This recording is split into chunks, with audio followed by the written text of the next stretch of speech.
Good morning po sa atin. Nasa baba po si Inda, pinatawag po ako. Mangangamusta po siya. Kasi, nung siguro sasabihin nung pumunta kami ng Batangas, naka-ano po, tingnan natin. Titinig ko. Hello Inda, good morning! Hi, good morning! Alam ko, makikimarites ka. Good morning mga sweet merit, Ekram, ano po ni Alden, Linda Box, Open natin to. Ryan, siyempre. Ay, Ano? Ryan.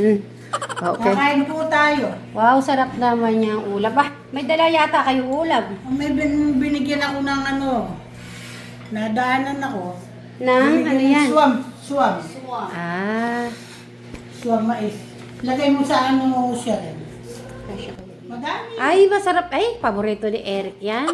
Nung naligaw ka nyo yata. Ay, naku, hindi. Hindi kami naligaw. Hindi na kami pa nakakapunta sa Monte Maria. Niisip ko, bundok? Di, dire-diretso. Ay, Diyos ko, Lord. Sabi ko, bundok to. Sabi ko, gano'n, paano tayo yung mga... Hindi nabigay mo. Oo, gabi. Pero talagang ano. Para lagi kami may angel na kasama, hindi. Oo. Kasi bakit? Nandun na yung takot ko. Lahat. Pero si Bray naman, kalma.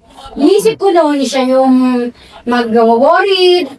Baliktad talaga. Tapos yung nag-worried siya, sige. Di ba yung gusto ko naman itong puntahan, sabi niya. Babalik na ba tayo? Babalik na tayo sa Manila? Sabi niya, hindi, 8 minutes na lang, di ba? Ituloy mo na, sige. Sabi ko, inisip bahala na kung ano yung mapupuntahan namin doon. Kung walang tao, or talaga hindi siya kasi sarado. Kasi buntok nga, di ba? Mataas. Oo. Tapos nakikita namin, ano na, mga dagat-dagat. Wala, sabi ko, walang tao. Parang, ano kasi naman nila, kasi, ano na ako kay Bri, trust ako sa kanya pag-drive. Pero, naging maganda Alam naman. naman ni Brian yung O, di ba? Nagugulat niya ako. Matalino si Brian. Ang layong lahat siya lahat yun ng talagang nag-ano nun, pag-drive niya. Alam niya. Alam niya puntahan. Sinisip ko, tama ba yan? Ba't pinuntahan na ba yun? Di ba? First time niya din. Kung talaga hindi siya nakapag-aral. At naging siya sa mga socialites sa labas. Malayo ang narating niya. Libray. Siyempre, dahil sa kahirapan at hindi siya nakapag-aral, pero kahit hindi siya nag-aral, masasabi kong matalino. Ang pinakano doon kasi, mahal na lang na unida kasi. Mm. Ang inaalala ko lang kasi, yung nakasingle lang kayo. Okay naman lahat. Lagi kami may angel sa likod namin, right? Nako, binigyan pala ni Brian kay tatay ng ang ano namin eh. O, anong ginawa niyo? Punta kami ng SM. Wow! Tapos? Wala ka kasi sabi niya, dumating sila si Mary, saka si Brian. Binigyan tayo ng pandate. Ay, anong pakiramdam niyo nun? Hindi siyempre, natuwa naman ako. Talagang nakagaya kami talagang magpunta ng SM. Kinabukasan, yung 14 na Hindi yan. lang Di siyempre pumunta na kayo nun. Esperas. Yung mismo palang araw umalis kami, doon kayo umalis. Kasi yung araw ng Valentine kasi, matao. Kaya ginawa nyo ng 13. Kaya yun ang namin. Tama-tama naman kako yung ni Brian. Thank you, Brian, doon sa binigay mo pandate namin ni tatay. Thank you very much. Kasi Eric yung tumaba, kapogi niya. Ay! Pagkakaguluhan pa siya ng mga babae. Palakainan siya talaga. Hindi katulad nung unang-una. Parang nahihirapan yung tiyan niya pa kung kumain. Siyempre, di sanay yung na madaming kinakain, na kompleto. Dapat man, Kanin lang. banayad lang yung pagdalo niya, huwag niyang bibiglain. Ay, di naman. Okay naman. Yung natawa lang kami yung sa spaghetti. Baka na-miss niya na yung spaghetti lasa. Na yung araw na Napadami. Oo, naubos niya talaga isang pan. Nung nga kayo Hilda, maraming doon, maraming nagsabi na nag-aangangagi pala sila. Oo naman. Ang pagkakatiwalaan si Brian. Kabisado ko na yung ano niya. Si Eric talagang inaano ko. Si Eric na gusto ko, si Eric kasi konti-konti na lang eh. Ano ba siya kasi takos pa rin kung paano gumalaw. So kaya ginagayad namin. Thank you. At least parang one and one, anong tawag doon? One and one talk kami ni Hilda. Ma-okay lahat. Alright. Yung pangarap mo sa buhay. Ma-okay lahat. Thank you Hilda. Happy Heart Day. Parang parang nag-heart talk kami ni Hilda about sa mga bagay-bagay. Mas maganda rin pala yung mag-uusap pala sa ganito. Siyempre, kaya nga kanina, kung muna ka ako magpag-marites, kaya bubalik ako. Ano ba lagi ka mas nung Hilda, gumaan yung pakiramdam ko. Siyempre, alam ko naman, napapalood yun naman. Siyempre naman kami ni tatay mo, kung saan ka maligaya, may isip ka naman. Yan po mga ka-sweetberries, hanggang dito na lang po yung ano po namin ni Hilda. Parang mas gumaan yung pakiramdam. Salamat po sa pagsuporta niya. Tingnan nila yung yung pag-improve. Yung mga subasibles, pero ang tagal na nilang sinusubaybayan niya. Kaya gusto nila makita, natutuwa sila. Pagka yung maganda yung nagiging result ng Ako talaga dito, Hilda, pinaka, ko talaga, main na ngayon, si Eric, na gusto ko makita siya na nagbi-business. Parang hindi magiging fulfill yung aking, yung parang yung nga dati, kung ano ba yung magiging papel na gagawin ko sa suga sibling. So, gusto ko talaga si Eric ay makita ko talagang mag-business talaga. yung talagang niya talaga. At after the business, yung makita ko magkapamilya kasi gusto niya. Hindi niya lang hindi niya lang masabi ng kabuuan, pero napipil namin yun.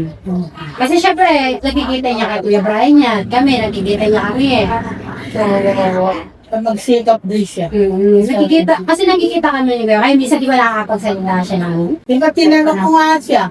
Hindi ka ba hindi ka ba maghahanap ng mo?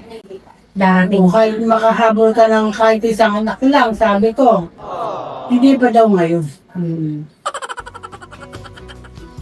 Paghantan na talaga siya.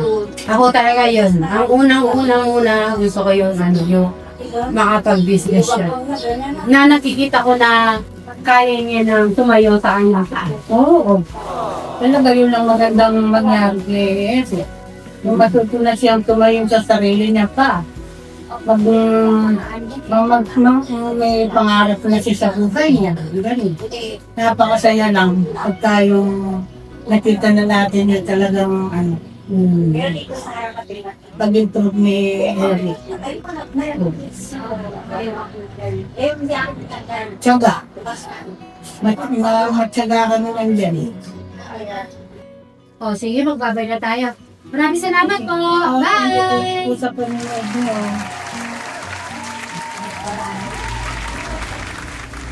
Ayan na po. May banding po kami si Chavis-san. Say hi! And say good morning everyone! Good morning. Yan, very good. Pag talaga linaband yung mga sapatos, medyo sisikip yung Travis. Meron po siyang appointment ngayon si Travis. Bagay pala sa kanya ganyan eh. Oo. Pinamili namin ni Tito Brian niya ng mga outfit. Ayan nga, sinisip ko na siya sa niya. Si Eric kaya, gusto ko makita ko na ganito si Eric, Madam Sharon. Kaya nga, Parang bagay niya din, no? Bagay din niya yan. Yung mga labas siya eh. Mga outfit. Huwag po kayong mag-alala. Di naman namin titigilan si Eric. Kahit siya yung ano nga ba yung makukulitan sa amin.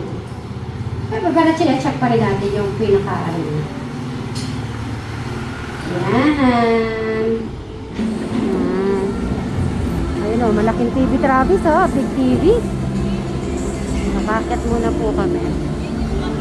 Eh, dito po yung Trinoma. Nasa Trinoma po kami. Dito po kasi yung appointment ni Travis. So, yan. Si Madam.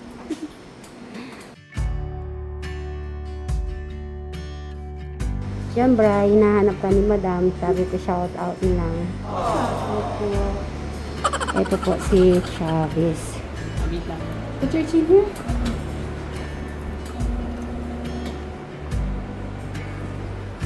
Okay, I'll put your chin there. Get your forehead.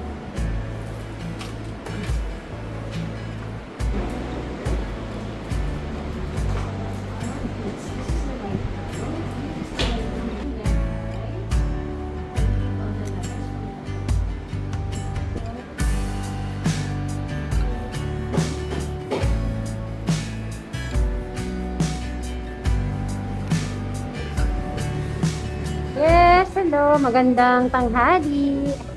Siyempre, magde-date muna kami ni Travis kakain. Nag-request ng pizza.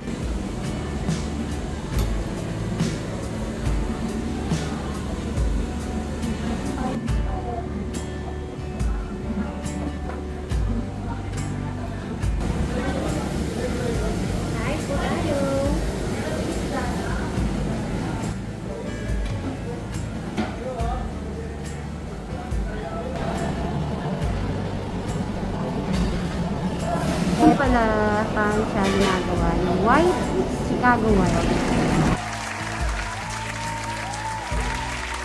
Dito dance. One more dance. Okay, wait.